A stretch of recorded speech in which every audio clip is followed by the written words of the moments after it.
Meet Arav. He's 10 years old.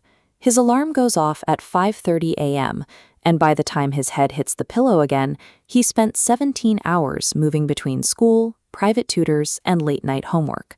Arav isn't failing. He is doing exactly what he's supposed to do. For millions of middle-class families in India, this grueling routine is the accepted blueprint for a successful education. If you examine the architecture of the modern public examination system, it explicitly resembles a production floor. In this system, quality control relies on pass or fail metrics, processing children through standardized checkpoints as if they were manufactured goods. This is that mass production model in reality. Hundreds of students, arranged in identical rows, taking identical tests under identical conditions. For many parents, the realization is setting in. They are investing their newly acquired wealth into a system that prioritizes processing over actual education. Parental investment in education is at an all-time high, yet research estimates that 98% of schools fail to cater to a child's actual developmental needs. This industrial model has narrowed the definition of a skill to prioritize employability and rote memorization over genuine critical thinking. The psychological toll is visible. Academic studies of the single-stroke examination system point to systemic fear and tension as a constant byproduct.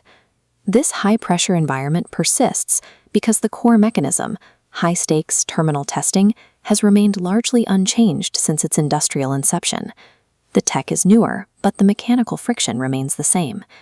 While the middle class optimizes for the factory model, many elite families have already moved on.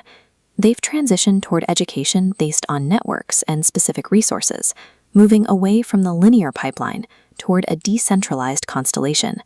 This addresses a lack of fit. The rigid machinery breaks down when irregular shapes are forced through a standardized tube. This frustration is compounded by a growing reliance on private tuition to cover what schools miss. When the actual transmission of knowledge moves to the private tutor, the primary classroom shifts from a place of learning to a place of sorting. Many parents are finally beginning to see that they are funding an industrial model that the wealthy have already escaped. This realization is driving a movement of parents who are pulling their children out of the traditional system entirely. They are organizing through frameworks like Swashikshan, the Indian Association of Homeschoolers. You can see this in action with groups like the Guluru Homeschool Society in Kolkata. It's a grassroots, nonprofit community of 50 homeschoolers who pool their collective resources and specialized skills. These groups are effectively democratizing the resource-based network education once reserved for the elite, showing that homeschooling can be a structured, communal alternative. But the biggest hurdle for many parents is the fear that they aren't qualified to teach complex subjects themselves. Modern AI tools are now closing this capability gap. They allow parents to instantly adapt complex explanations based on a child's specific age and comprehension level. AI can now handle the technical explanations and repetitive drills that traditionally required a professional tutor. This makes the personalized learning plan a practical option without the high cost of a coaching center. These tools provide immediate feedback, filling knowledge gaps in real time. A student can master a subject at their own pace, outside the pressure of the public examination cycle.